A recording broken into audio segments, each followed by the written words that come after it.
ओम शांति। दोस्तों, मैं हूं TVN film actor Arvind Kumar. ज़्यादातर लोग मुझे पहले जानते थे राजस्थानी फिल्मों से, राजस्थानी स्टेज शो से। फिर दोस्तों धीरे-धीरे कहते हैं ना कि ईश्वर का ब्लेसिंग मिलता गया और मैंने टीवी शोज़ जॉइन किया। नच बलिए जो 2013 में आया और पूरे वर्ल्ड में काफ़ी फेमस रहा। उसके बाद मेरी टीवी एड भी आई जो फार्मेसी की थी, फार्म इज़ी, जो इन दिनों में आमिर खान कर रहे, वो पहले मैंने एड की थी। दोस्तों, सबसे खुशी की बात ये है कि मैं आज माउंट आबू में 2 दिन से आया हूँ और माउंट आबू नाम सुनते ही आपको पता चलता है कि एक ही नाम आता है, वो है ब्रह्मा कुमारीज़। और ब्रह्मा कुमारीज़ यानी कि आप सोचिए कि एक ऐसी संस्था है, जिसमें आपका दिल, दिमाग और आपकी जितनी भी फीलिंग्स है, वो एकदम जहाँ अनबैलेंस्ड होती है, वो एकदम बैलेंस हो जाती है और आप एक नए जीवन की शुरुआत करते हैं। और जिसमें कहते हैं कि ख़ास करके मुझे यहाँ जो अच्छा लगा, वो ये कि एक इंसान दूसरे इंसान को समझना चाहिए। एक इंसान जो सिर्फ़ अपने लिए नहीं, बल्कि दूसरों के लिए भी जीना चाहिए। और ख़ास और चीज़ है इनकी कि जब भी इनके किसी भी ब्रह्म कुमारीज़ के जो सभी लोग सब मिलते हैं, तो उनके चेहरे पे इतना भाव होता है कि आपके दिल, दिमाग में जितने टेंशन्स होते हैं या परेशान हो, तो आप उनको देखते ही आपको एक सुकून-सा मिलता है।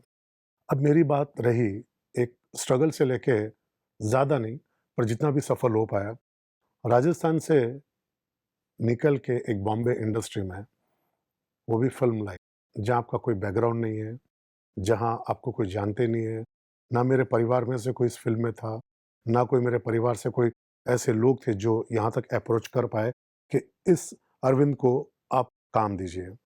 और कहते हैं कि ब्रह्म कुमारीज़ में भी ये बहुत अच्छी बात सिखाई है कि आप काम करते रहिए, हारिए मत। और जब आप काम करते रहेंगे, तो कोई ना कोई रिज़ल्ट आएगा।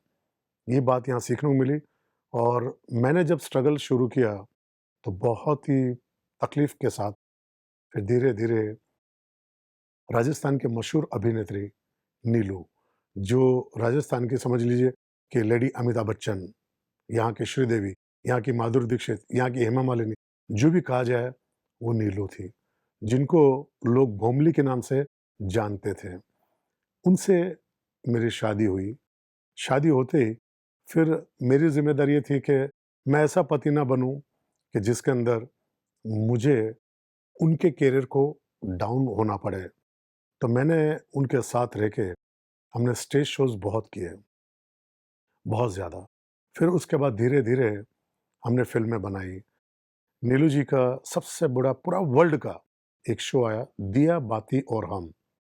और वो जो दिया और बाती हम, भावों के नाम से पूरे वर्ल्ड में फेमस हो गई। उसका सीधा मेरा शो आया नच बलिए।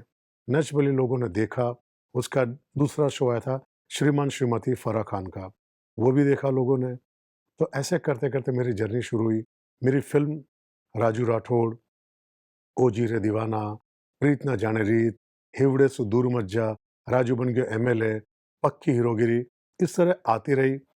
मतलब कहा जाए तो कहते हैं ना कि आप जब ईश्वर में बहुत बिलीव करते हो, आप जब दूसरों पे बहुत भरोसा करते हो, तो ईश्वर आपको कोई ना कोई अच्छा रास्ता देता है। और अभी मेरी आने वाली फ़िल्म है टाइगर ऑफ राजस्थान, उसमें भी एक एजुकेशन वर्सेस सिस्टम के खिलाफ फ़िल्म है। तो मैं हमेशा कोई ना कोई जो काम करता हूँ, उसमें मैसेज होना बहुत ज़रूरी है।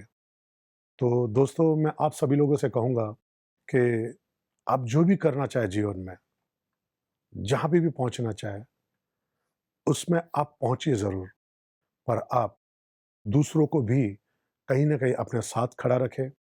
कहीं न कहीं वहाँ जहाँ कमज़ोर वो है, तो वहाँ उनके साथ अपनी ताकत लगाएँ। जहाँ आप कमज़ोर हैं, तो दूसरों को समझेंगे तो वो लोग आपके लिए खड़े रहेंगे। ये हमारा जीवन है। और मैं राजस्थान की तरफ से पहला एक्टर हूँ, जिनको 2016 में दादा साहब फाल्के अवार्ड मिला।